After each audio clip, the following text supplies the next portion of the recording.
All right, guys, so I'm here today with Dan Goodwin. He's from Middletown Tractor. He's the salesman for my brand new 5125M. So thanks for coming, Dan. No problem. Thank you for purchasing. Yeah. So let's cover a little bit of the basics. What's the difference between my old tractor and this tractor? Actually, a lot. You've jumped up in frame size, horsepower ratings, hydraulic ratings, tire size, lift capacity on the 3-point hitch, transmission, brand new transmission out. That's probably one of the best that Deere's had for this size tractor. All right, Dan, let's cover some of the inside different features. One of the ones is right above your head. The premium cab offers the panoramic view. Several benefits. Number one, it lets some sunlight in so it's not so dark. And you can also close it. You have a visor if the sun's a problem. The reason they put it in is so that when you're loading hay, you can now see.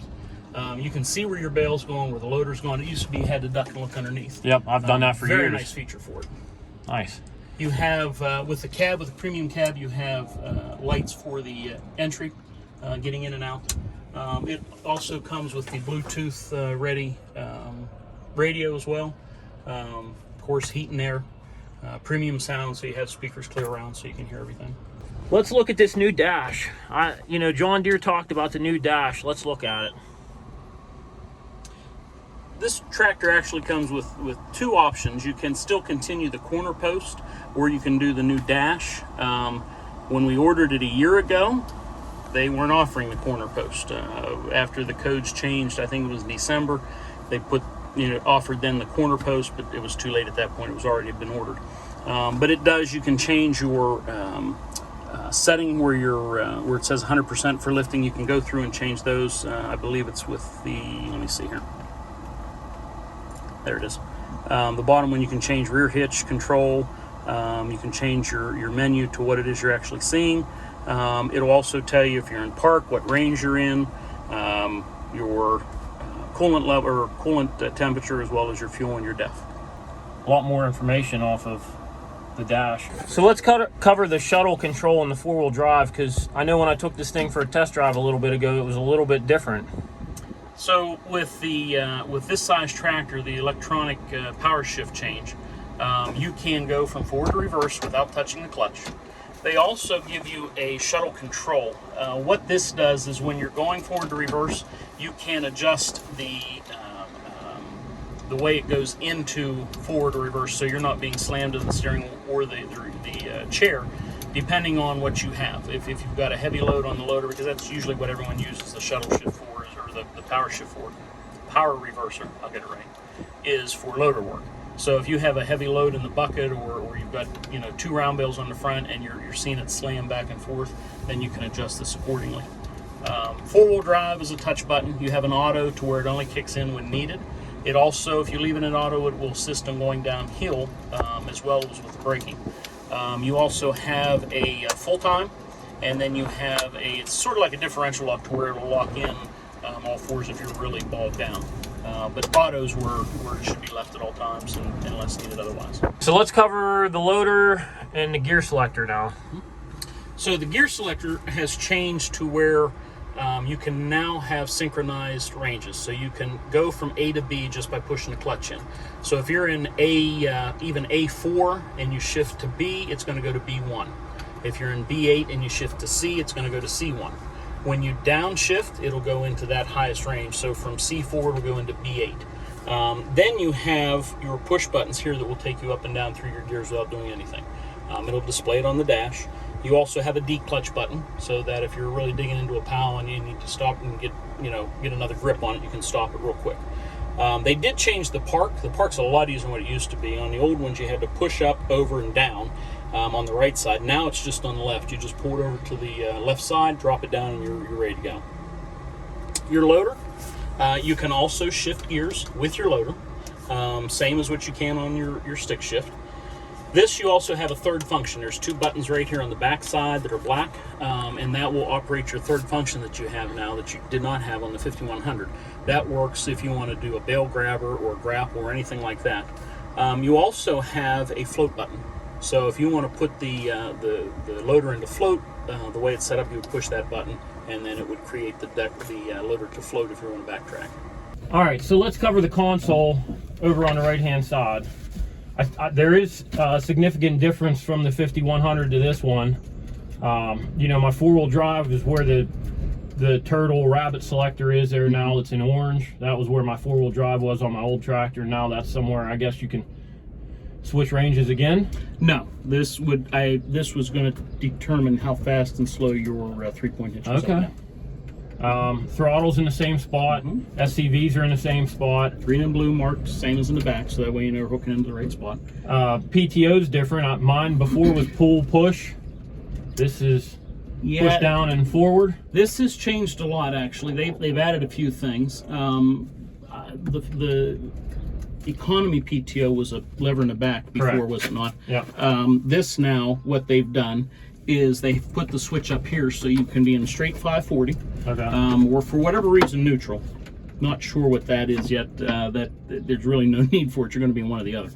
And then you have 540 economy. Yeah. What that does is it lowers your engine RPMs but continues to run the PTO at a 540 speed, so that if you have like a tedder or a rotary raker on something like that, you can drop down your fuel consumption but yet still keep that moving. You wouldn't want to use it in E for mowing hay or brush hogging or baling, anything like that. Yeah, so, that's how I actually use 540E for tedding. That saves a ton of fuel actually.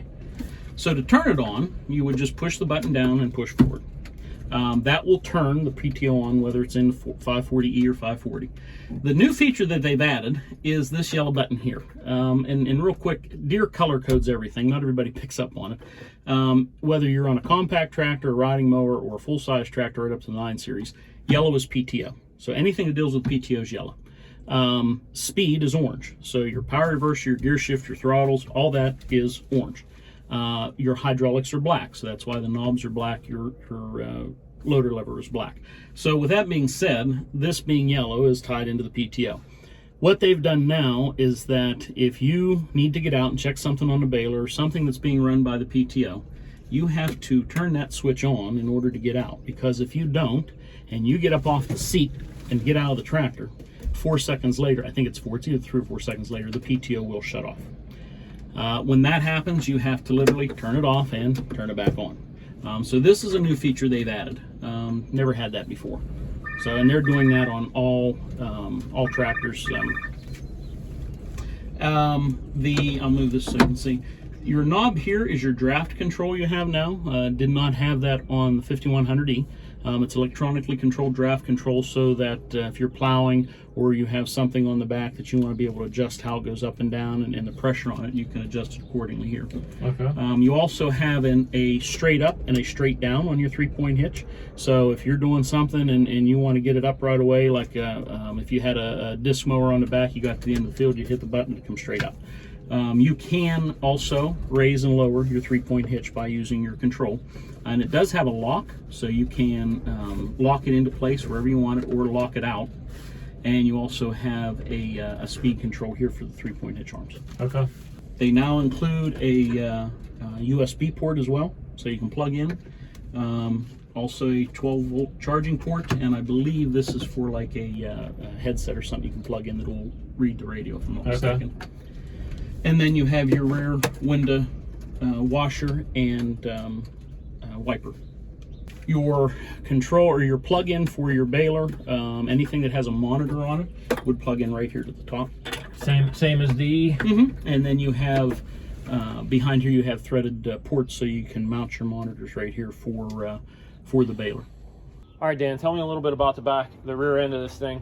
Well, without, and I don't know if anybody noticed on the videos that you've done, but you have gained enormous amount of power back here. Just the differential alone is almost 3 times the size of what it was on your 5100E. Your hydraulic cylinders are now lifted with, or your 3-point hitch is now lifted with hydraulic cylinders. Before it was the old style rock shaft where you had one piston. So you have went from being able to lift 3,000 pounds in the back to 6,000 pounds in the back. It literally doubled with this tractor. Your hydraulic check for the entire tractor is your stick right there, and then you fill here. Your SCVs haven't changed. PTO still the same 540, nothing changes there. Windshield washer fluid. Now, if you get if you decide to get this tractor with the creeper, you have the option to get 1,000 PTO, correct? Correct. Yeah, Correct. but it has to come with the creeper. Correct. That is and I don't know what the reasoning is behind it. It might have something to do with the gearing, because I had a customer buy a 5115M, no, 5100M, and he bought the 1,000 PTO add-on, which is done at the dealership. It doesn't come from the factory on the 5115. And it's literally just a snap ring pulled out. It's a dry socket, unlike the old 50 and 55 series. We had to park them suckers on a hill where you lost all your hydraulic fluid. Now it's a dry socket, pull it out, put it in your deck. And that can be done with this one as well. But a lot of folks in this area now don't use the 1,000 RPM. Yeah, the only thing that I mean, unless you're running a lot larger of a disc bind, right? Or a baler. Yep. And it is a nice feature. Back in the day, I mean, everybody had it because it runs the disc mowers smoother, it runs the baler smoother. It's just, it's become, I don't want to say obsolete, but pretty much specified to bigger tractors and bigger areas. With around here, 100, 150 horsepower is most, and 540 works. So. Our blower for when we used to fill our silo, that actually had to run off of 1,000. Okay. So. Yep.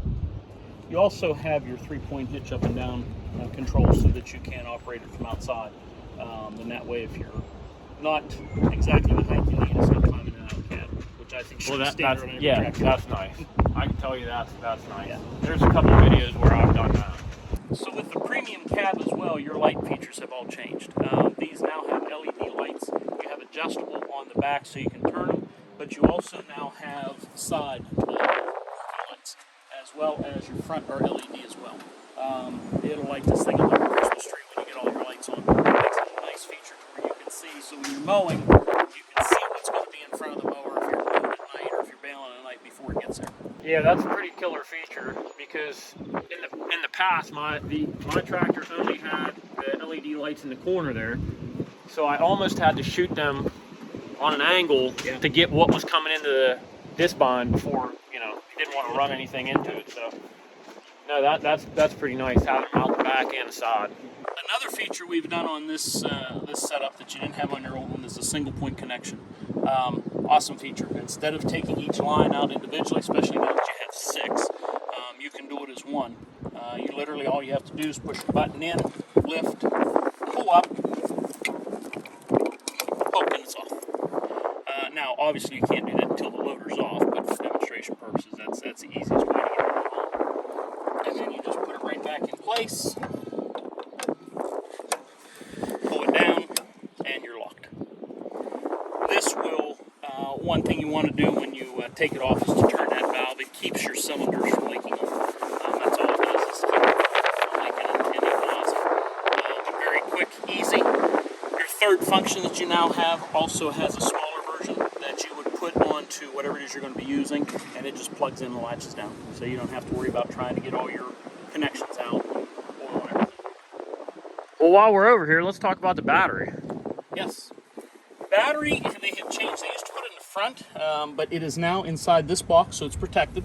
Downside is you do have to loosen the bolts to get to it. But what they've done is put a positive and a negative post. So 2 things: if you need to jump something, or heaven forbid the battery goes dead and you need to jump this, you don't have to get into the battery to do it. You can just clamp them on there and you're good to go. All right, Dan, let's talk a little bit about the third function.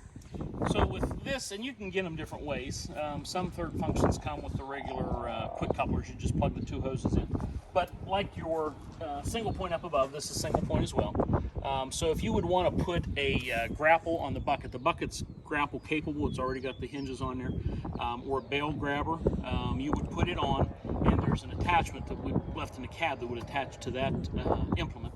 And then it would just go in, and of course this would unlock like such, and then you just lock it down, and you're ready to go. Nice. So this really doesn't look too much different. It looks pretty much the same as my old one. It is. They've changed some filter locations. You've got a few filters easy to get to on this side. I think there's one on this side. I'll have to double check. Yep. The battery used to be up here on the end of the ease. Had a little bit of trouble with heat issues with the battery and the computer and everything, so that's why they moved it to the side. But by doing that, it gave them more room, plus you've got clean outs that you can clean your screens out now with any trouble. your hard particles for your air cleaner as well. If you get any seeds or something, you can clean out at the end of the day without any issues. But other than that, it is pretty much the same as what you had in your E. Tell me a little bit about the new front tires on this compared to my E series. Sure. Well, with moving up to the M, you have now went to radial tires. Bias tires are okay, very hard rubber, and they were narrow. A lot of weight on the front that way. One thing with going with the wider radial tires is your distribution of weight, so you have less ground compaction. The radial tires also are going to wear a lot better. Finding some issues with bias tires on E-tractors. They're starting to wear on the edge. Deere has come out and said they highly recommend doing radials if you're going to do a loader. On these tractors, you don't have a choice. I mean, you could have picked bias. Yeah. We usually don't go down that road just because. But your ride's going to be better. Your traction is going to be better. The ground compaction is going to be less. Overall, you'll see a big difference, especially when you're using a loader. Yeah. I mean, I can tell just driving it felt different. Yeah. Like groundhog holes, like you're saying too. You'll see a big difference with those. Especially because most holes aren't that big, so the tire will cover it compared to before. Yeah. You were hitting that sucker dead on, you knew it. Oh yeah.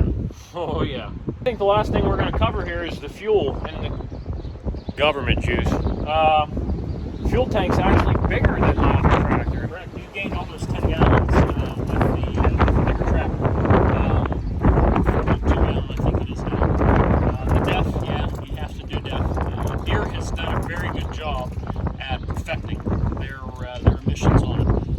In the 7 years that I've been selling tractors, I've not had one bad. The only reason is because on the older units, you could actually shut off your emissions. And an old-time farmer shut it off. We had to make the system, we had to clean it out. With this, as long as you leave it on auto, let it do what it's supposed to, you're going to see issues. I know one thing, the tractors always seem to want to do regen right at the end of making hay, right about 8 o'clock at night when I'm about to finish up. So, well, the nice thing is you can delay it. What I've told everybody in the last 7 years when we were trained, don't delay it more than twice. Yeah. So after you do it the second time, either let it do its regen next time it wants to. If you get a Sunday afternoon, fill the tank up, warm it up, and then do a parked regen, and you'll be good to go. yeah, I tend, once it's warm like that, I just let it go. Yeah. I'll just sit there and listen to the radio.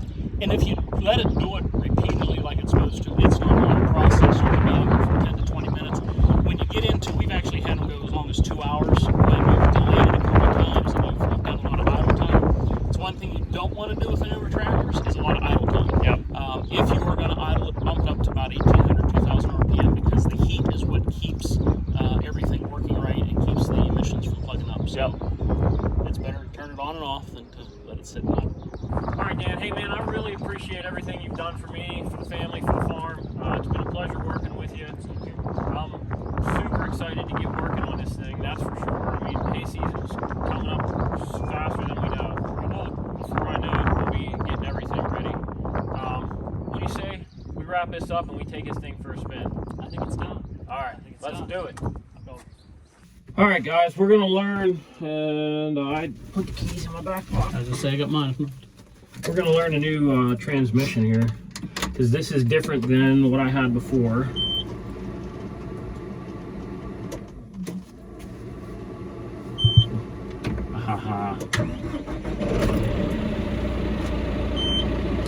Let's do an overview. I've got A, B, C, and D. Correct. Your parking is a different position what your E was. It's Okay. now on the left-hand side of the stick instead of the right. Okay. So all you have to do now, you used to have to go up and over and down. Yep. Now just pull out and back, and you're in neutral. Okay. Much easier. Yep. I'm in Your neutral. A, B, and C range are now synchronized. They've never done this before. Okay. So you can put it in A. There. So as you can see, you're instantly in A8. Yep. Drop your loader down. Now, you have two places you can adjust that speed. You can hit the turtle or the rabbit on your now 8s as high as you go. Okay. But you can drop it down on your loader or on Down your here. Yep, either place. Okay. Either place. As you can see, now you're in 4. All right. Power rears are still the same. Nothing's changed there. Now, go ahead and bump it up just to get the feel for it. Hit the. Okay.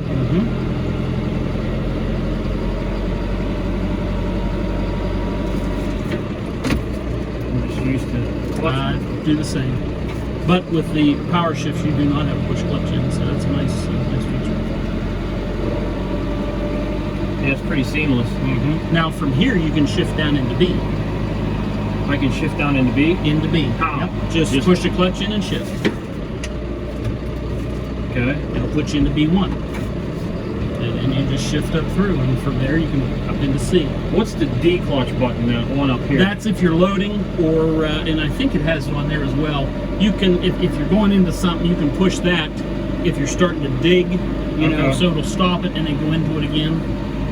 It'll electronically push clutch in for you. And it does have a road speed of 26 miles an hour in D8. And go to horn. About the horn. From your 5100E to this, you've increased on many fronts. Yeah, for sure.